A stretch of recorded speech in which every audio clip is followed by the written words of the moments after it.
Hi, my name is Mary Showstark. I'm a physician assistant and I work for the Yale School of Medicine Physician Assistant Online Program. Today, I'm here to speak with you about our virtual interprofessional education session. And our title of our program is Improvements in Interprofessional Knowledge Among Healthcare Profession Students Participating in a Multi-University Virtual Interprofessional Education Collaboration. This is with special thanks to the Josiah Macy Grant Foundation. So the reason why we started this virtual interprofessional education session is, as a physician assistant in the United States, we have requirements through our accrediting body, the ARC, to have interprofessional education in our curriculum in some way or manner. Our program, the Yale Physician Assistant Online Program, is an online program. So our students are spread across 50 of the United States. So we have to find a way to be able to give these students the opportunity to meet other people from other professions. We collaborate with a learning management software system called 2U. With 2U partners with many other different universities. And so with this, we got in touch with the multiple different people at the different universities, including Georgetown Nursing, GW Milken Institute of Public Health, the NYU Communicative Sciences and Disorders, NYU Occupational Therapy, USC, University of Southern California's Physical Therapy, and USC's Social Work Department, as well as our school, Yale School of Medicine Physician Assistant Online Program.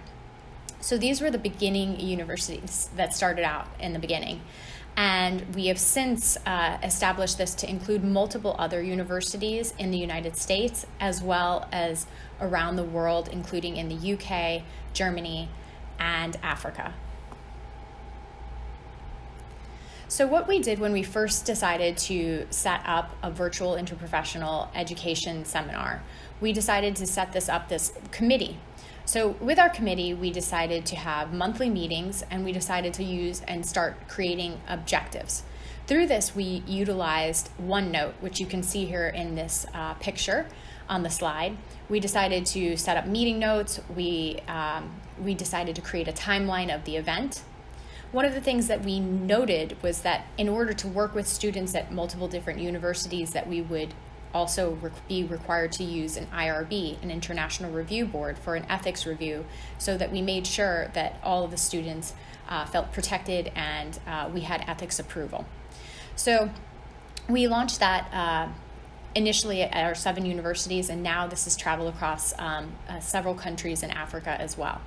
So we set up that IRB, we set up a timeline of our event to plan to when we would have our virtual interprofessional education seminar. So we started off with everything on OneNote. And here on OneNote, we wanted to start to create an area where the students, we could build content for the students. So we started off by putting the roles and responsibilities of all the different providers. And then we decided to start to create a case.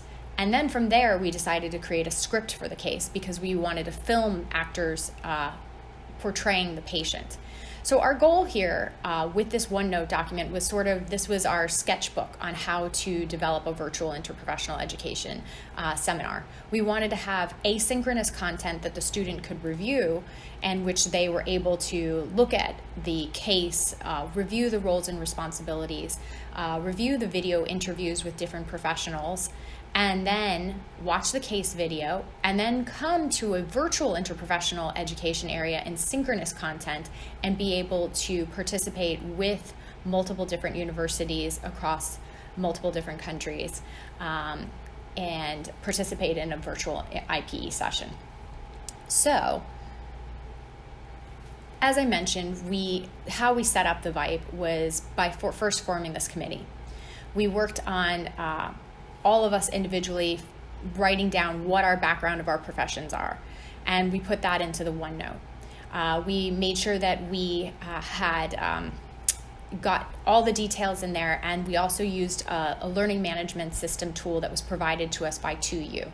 And so initially, we were all part of the 2U system to use their learning management system. But as our system grew, we started to invite other universities, and those universities started to use Blackboard and Doodle and Canvas as their platform. So whatever we built on the OneNote, they took it and put it onto their system.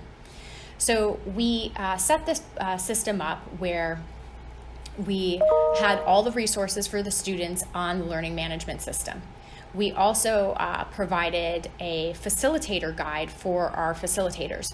So the way it works is the students have all of this material that they can get on their learning management system, and they review the asynchronous content, and then they meet in groups with a facilitator. That facilitator can be from any different university, and that facilitator, we created guides for those facilitators. In essence, it's best and recommended to have about 10 to 12 students, no more than 15 students per group, in order to focus on problem-based learning. And so some of the facilitators were concerned in the beginning that they weren't specialists in stroke or they weren't specialists in HIV cases. And so we assured them the goal of this is for the students to get together, to learn from each other, and to be able to ask them probing questions. So what does a social worker do? What does a physician assistant do? How would you take care of this patient? So we set up several questions and a facilitator guide for our facilitators that were managing each one of the rooms. So in our first year, we used Adobe Connect, and then our second year, we used the Zoom platform.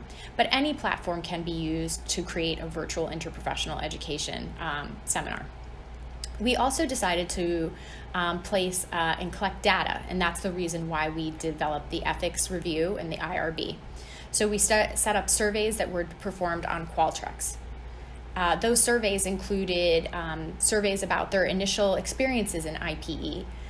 We also had an assessment, which we gave them scenario-based questions like, who would do this? Who would write a prescription? And multiple answers could be given in that area, such as a doctor, a nurse practitioner, a clinical officer, a clinical associate, physician assistant.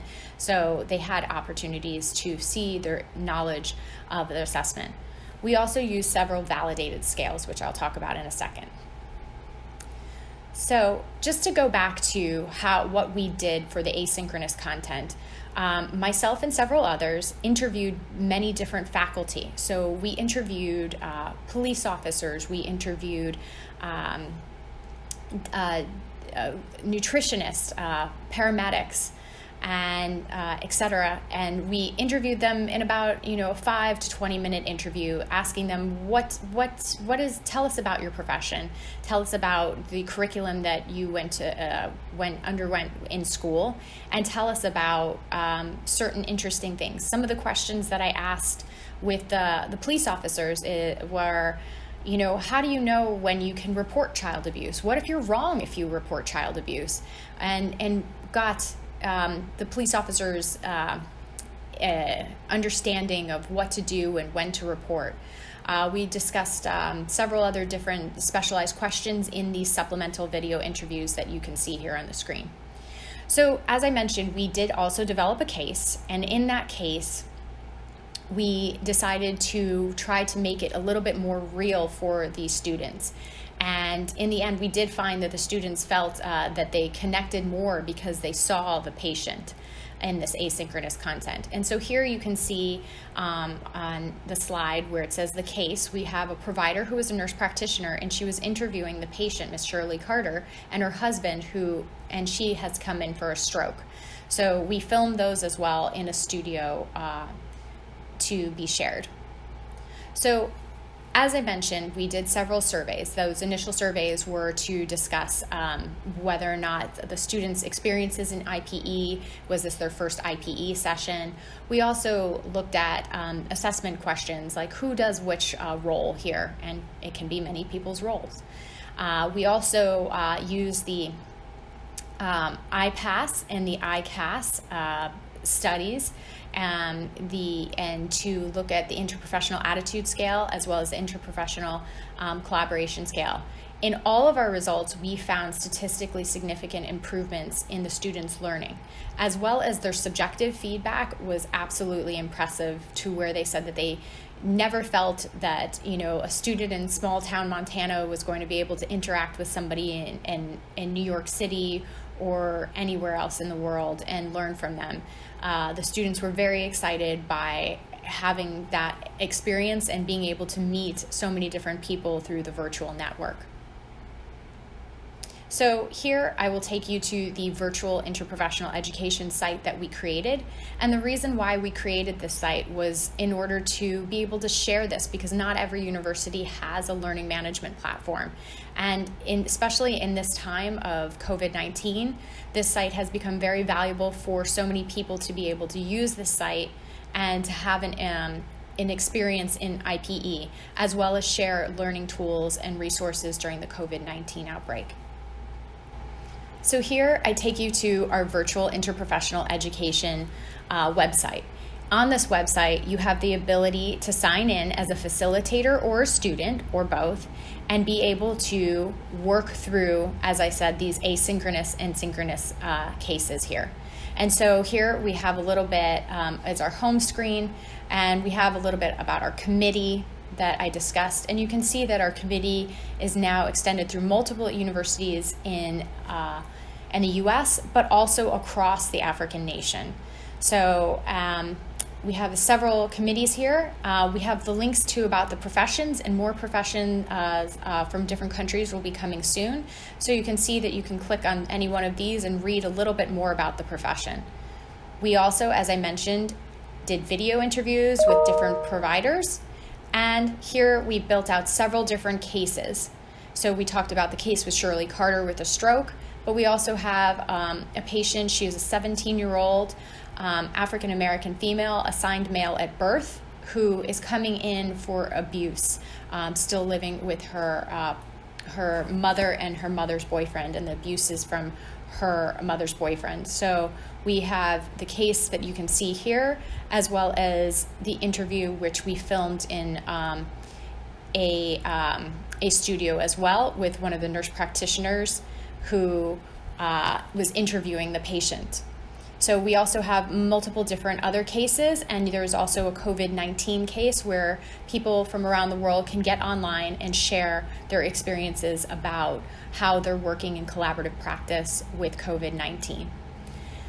We also have the link to the survey, which links us to the pre-assessment, post-assessment, as well as the interprofessional attitude scale, as well as the interprofessional collaborative competencies attainment survey.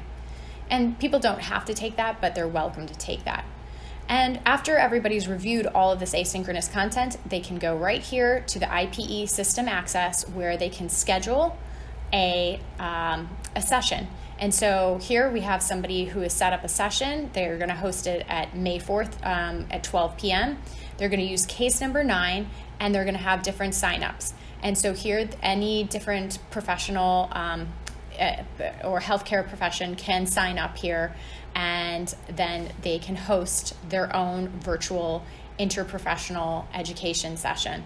And you can see here, you can select the maximum number of students open for registration, and here you can put your link to whether or not you want to use WebEx, Zoom, Adobe Connect, or whatever platform you want to use, so that your students can have access to this. And if you register as a student or facilitator, you will have access to the whole website. And that ends our presentation about our virtual IPE, our VIPE site. We hope that you and your loved ones are safe during this time, and that you are able to use the VIPE site to continue your interprofessional experiences during this time. Thank you very much.